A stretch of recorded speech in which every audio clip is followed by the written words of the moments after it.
So, ladies and gentlemen, it is a great honor for me to invite to the stage the President of Ukraine, Volodymyr Zelensky.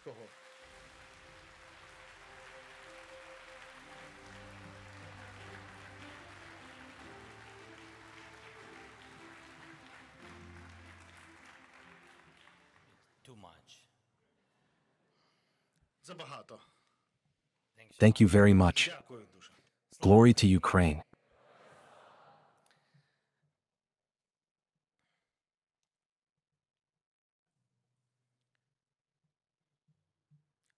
Alina, all participants of the summit, our guests, first ladies and gentlemen from Austria, Denmark, Estonia, Lithuania, Finland, Serbia, Germany.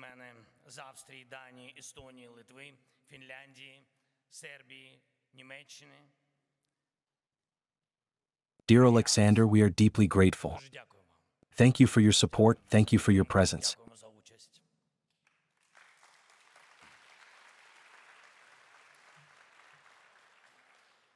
Above all, thank you for standing with Ukraine and being here in Ukraine. And thank you for making this already the 5th summit of First Ladies and Gentlemen.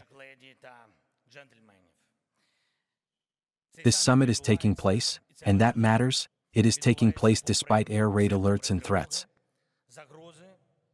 And it is dedicated to what is most important, to what must truly prevail in this war.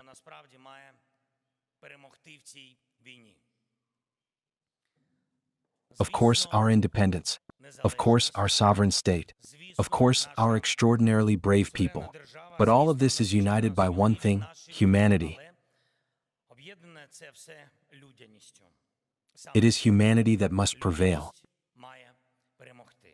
Sometimes we hear from politicians, and the further they are from the real situation, the more confidently they say it, that the greatest divide between Ukraine and Russia is the issue of territory.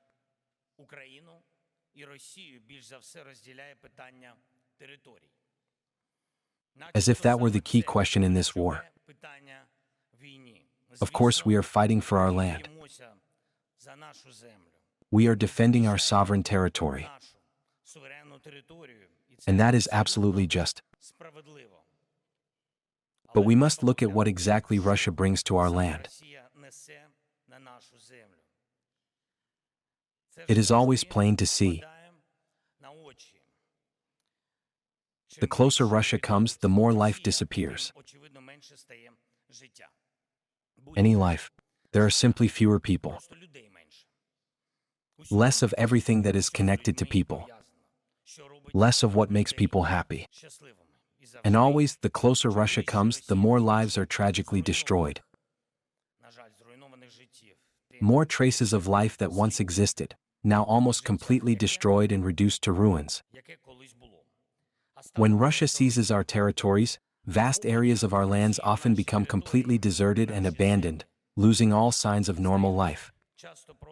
Even Donetsk, once known as one of the wealthiest, most prosperous, and strongest cities in Ukraine, has been relentlessly driven by the Russians into a completely devastated state, leaving the city in such a condition that any semblance of normal, everyday life has become entirely impossible.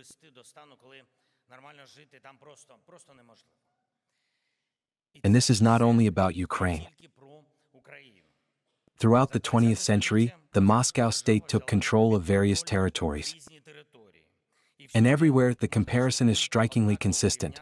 What life is like under Russian control and what life is like just across the border. So close, yet so profoundly different. For example, Karelia and Finland. The Kaliningrad region and the voivodeships of Poland, or the lands of Germany. We see the stark contrast between Belarus and Lithuania. We see the difference between what we build on our own land and what Russia does on our temporarily occupied territory. All of this shows that the true boundary between us and Russia is the attitude toward people. That is what defines everything else. Either humanity matters, and life is built upon that foundation, or only one person matters, the one who decides everything. And as a result, others have no normal life. That is what Russia brings. And that is what the person who leads it brings. And what will come after that person? The theme of this summit is education. And it is not just the education system itself, but also the deeply held belief that through education, humanity as a whole can be safeguarded and protected from ignorance, harm, and destruction. Wars can be prevented. Peace can be strengthened. Is that truly possible? We can all find information about Putin's teachers. Russian propagandists often like to show his German teacher.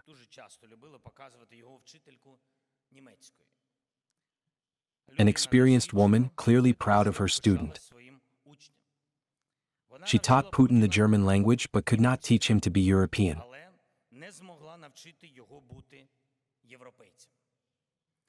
Putin graduated from Leningrad University with a degree in law. But how did this lawyer govern Russia in such a way that he ended up under an arrest warrant from the International Criminal Court? And for what? For the abduction of Ukrainian children. We know that Putin received his basic notions of morality in a sports club from his coach. And that coach taught not only judo but more so criminal codes of conduct. A corresponding attitude toward life and toward other people. That was Putin's coach.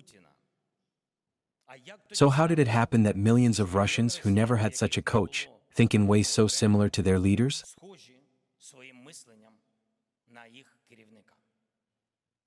We are confronting a reality that goes far deeper than the life story or biography of a single individual, or the political actions of just one ruthless murderer. We are dealing with something embedded in Russian culture, something that inevitably leads it to war. Which of Russia's neighbors has it not fought with? None. It has fought with all of them. Even China, which Russia once attempted to humiliate and colonize. There was a time when it tried to claim Manchuria and other Chinese territories. Can Russian school children or university students today learn about this truthful history of Russia in the course of their education? Of course not. Russia's political dishonesty is rooted, in many ways, in its academic dishonesty, in the dishonesty of those who teach its children. Russian history includes numerous wars of aggression. But has Russia ever apologized for even one of them?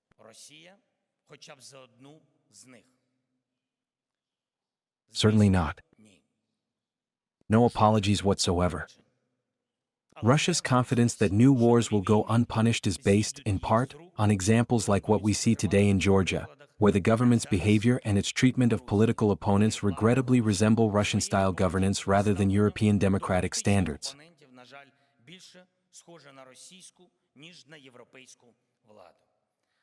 Is criminal disregard for human life no longer in favor in Russia? On the contrary, it is being cultivated. And we see on the battlefield that criminal codes of conduct carry more weight in the Russian army than the official statutes of the Russian armed forces.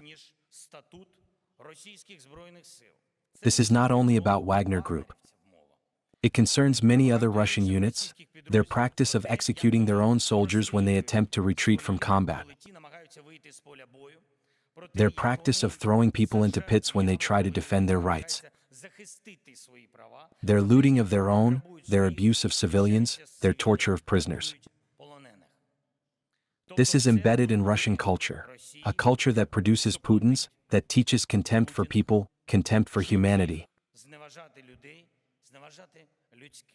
It continues to exist and is even growing stronger. That is precisely why it is so difficult to reach a peace agreement with Russia. That is precisely why trade with Russia, economic cooperation, and any kind of joint projects will not prevent or restrain it from engaging in war. Instead, they will only serve to provide it with additional financial resources. And for what purpose exactly? For a new war. Russia educates its people in schools, in sports clubs, in universities, but also, regrettably, in many families and through mass culture. This is a profound lesson for all of us, for those who seek protection from Russia and guaranteed safety for our children.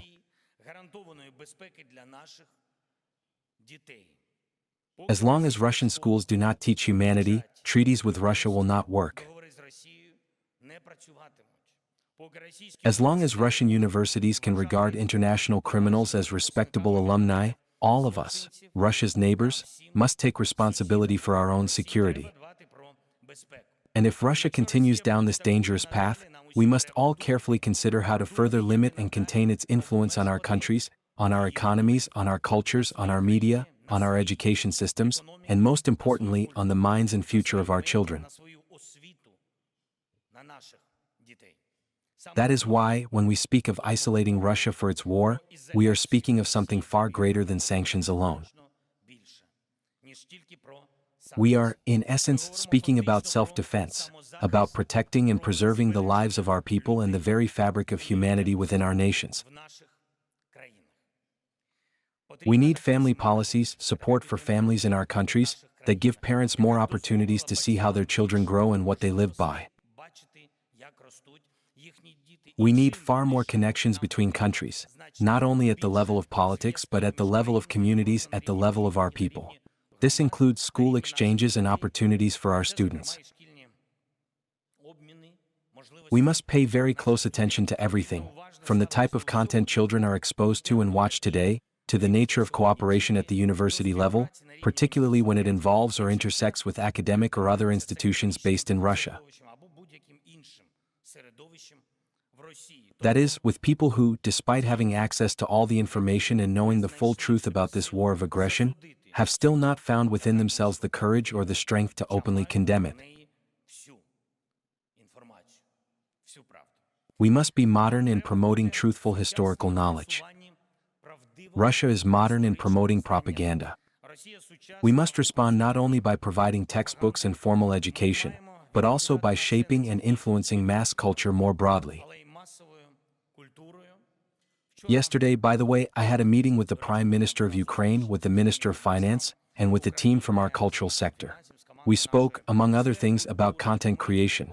Thousands of hours of content that must serve as an alternative to Russian content.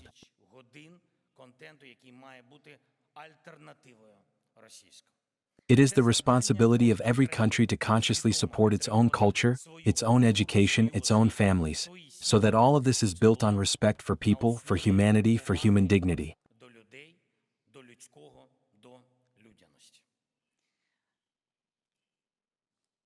My very first teacher was in Mongolia, where my father happened to be working at the time, and it was there that I began my journey in first grade.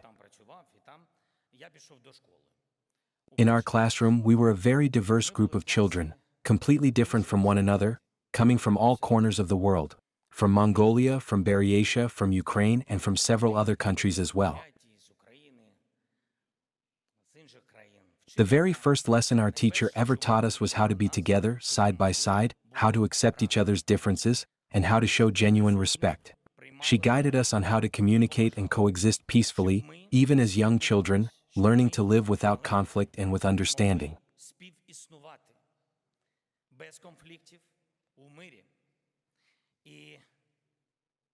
And in my view, she succeeded. It is important that our countries always succeed in this. However different children may be, they must learn to become Europeans. I studied at university and earned a degree in law. I did not initially have a strong desire to become a lawyer, but as fate would have it, the field of jurisprudence eventually found its way into my life. And today, many important laws, decrees, regulations, procedures, work with partners, with international organizations, with institutions, all of this is part of my daily responsibilities. And among other things, we have brought the Russian leader under an arrest warrant from the International Criminal Court.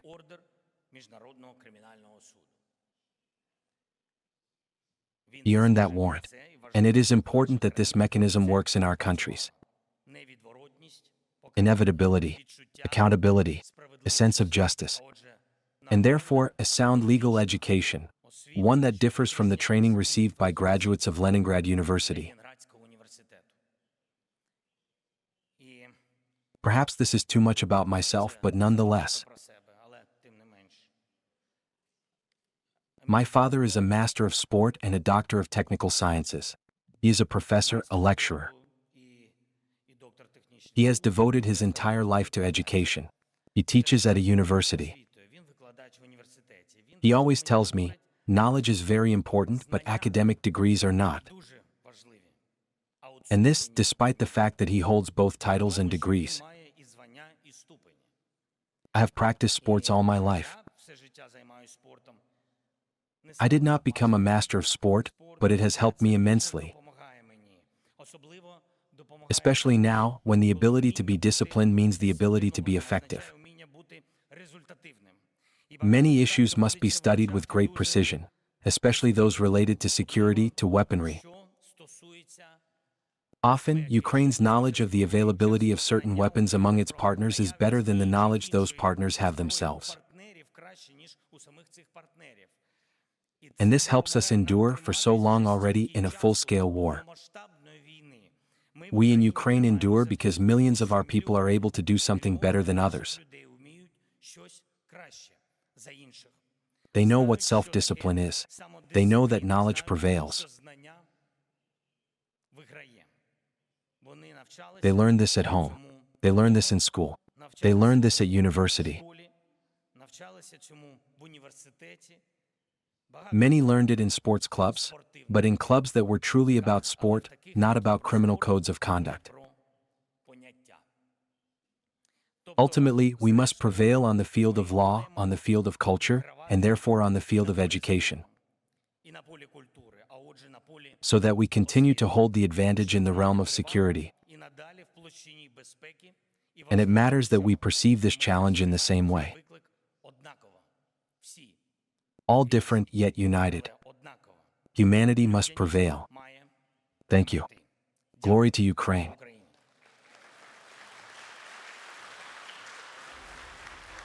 Thank you. Thank you very much, Mr. President.